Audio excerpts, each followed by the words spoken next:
Hey everybody, it's Christine up today with a new layout for the scrap room. And this one also is going to be part of my quilted scrapbooking series, which is just an ongoing series where I do things that kind of have a look of a quilt. And today's is going to be a Christmas tree. So what I did is I have taken this page kit from the scrap room. It's from the Flavors of the Month kit, and it is a photo play paper kit. And this paper, I just liked it. It's an interesting shade of green, and it had plaid and squares all over it. So I thought, let's do something quilted with it. So I cut these squares out individually. And one thing to note is that I did cut out the white outline on them. So if you're using this exact paper, I eliminated the white outline to be able to get more squares out of the whole thing. So they end up being just shy of 2-inch squares. And then I cut them along the diagonal to create triangles. And I did that for all of them, except for the very bottom there. You can see I kept the base of the tree just a traditional square. Not really sure. I mean, you could go either way on that for sure. That's just what I did. And so what I'm going to do is I am going to put 3 complete squares across, and then I'm going to use triangles on the outside to create the outer border of the tree. And then I'm going to work my way up. Now, this does not have a real pretty white margin design, if that makes sense, because there wasn't a great way, at least with my very minimal knowledge of quilting, to make it work, specifically because I created each layer in an offset way. And so yeah, I hope that makes sense. If it doesn't, it's really not that important. But you'll see as I build up, I'm gonna have less squares on the next one, and then less on the next one, and less on the next one, and so on and so forth, until I get all the way up to the top. So my next layer will have 2 squares, and then the 2 outside triangles. We're going to jump ahead a little bit, and you can see the layers of the tree coming together, and you can also see what I mean by how I'm offsetting the triangles to build it up. Really, just this, as I was sitting and looking at this paper, I thought, I bet I could put together a tree somehow with this, and just started playing. And definitely I encourage you to do that, because it can be really fun and satisfying to just kind of throw paper together and see where it lands. Particularly, I'm on a little bit of a tree kick. I will have, I have this one this week. I have another one coming up later this week. I'm just on a kick with putting shapes and stuff together to make trees. And I've talked about in other recent videos how much I love doing those. And in fact, I even have a full playlist that is big Christmas tree backgrounds. So if you're enjoying this and you think, man, this would be fun, definitely check out that playlist. I will link you to it at the end of the video here. So now the next thing I'm going to do is kind of figure out my title work, my pictures, my embellishing.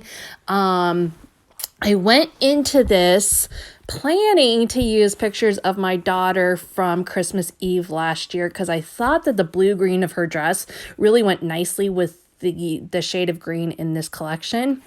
That said, I didn't end up loving where that was. So what you're seeing right now is night 1 of me working on this, and I'm working, trying to figure out where to put the picture, and I ended up getting to a point where I was just stuck.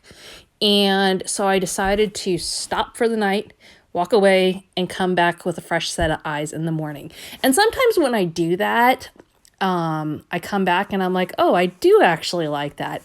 Other times I'm like, a new idea totally comes to mind.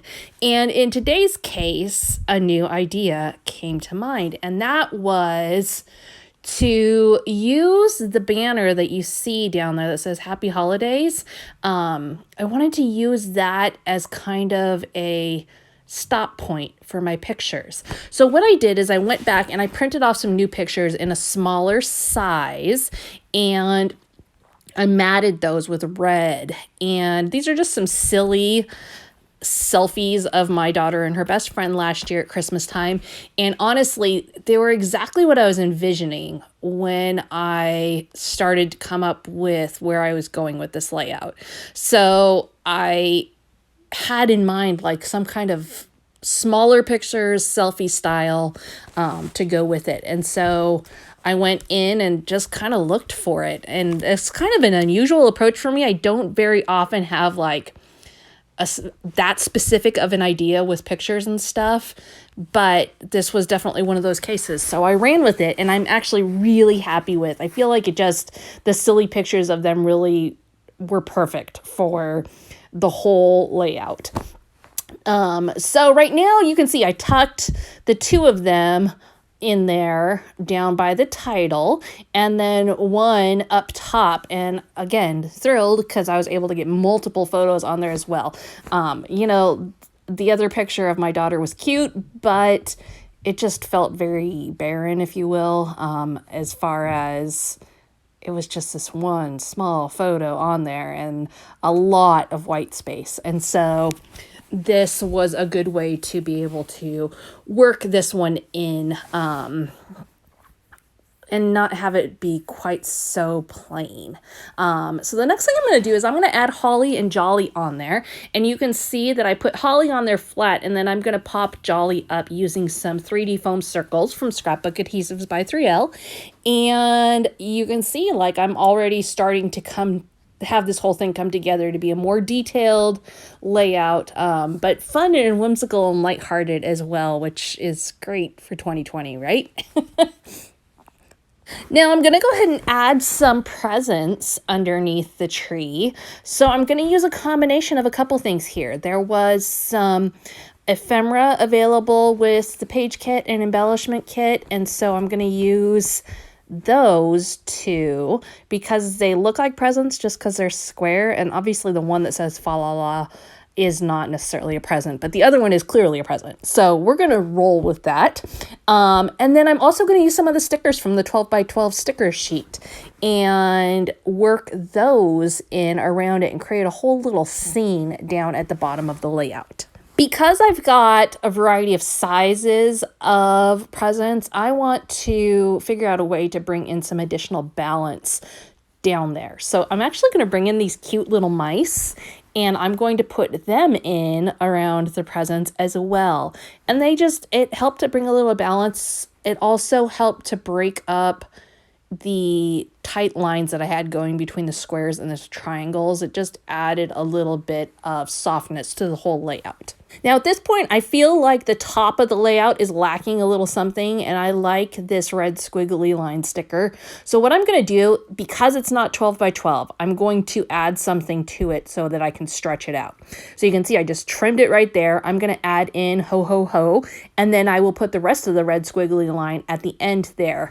And that's just a quick little tip for you. A lot of companies have these border stickers that aren't quite 12 by 12. And if you want to stretch them out, really easy way to do that is just to trim them and add something at some point in it so that you can use the whole thing. And this was another good way to really up my design. So you see I've got ho ho ho in the top right corner, then your eye works over to the picture on the left top side, down to Holly Jolly, and across back to the right side with the pictures, and then to the title. And so you can see how it all helps to promote the movement of the layout and work the eye all the way around. Finally, as I do tend to do, I'm going to add in some enamel dots. I'm sorry, not enamel dots, Nuvo drops. Same concept. It's one or the other with me. I'm going to add those Nuvo drops in, and I'm just going to add a little bit of them. And then I'm also going to add some red mist splatters throughout, just to break up a little bit of the white that I've got going on. And there you have it. Fun new layout using the Photoplay paper page kit that is in this month's Flavors of the Month kit from the Scrap Room. I will link you to the Scrap Room down below. Thanks for joining me today. Be sure to hit that subscribe button if you haven't already, and we will see you again next time.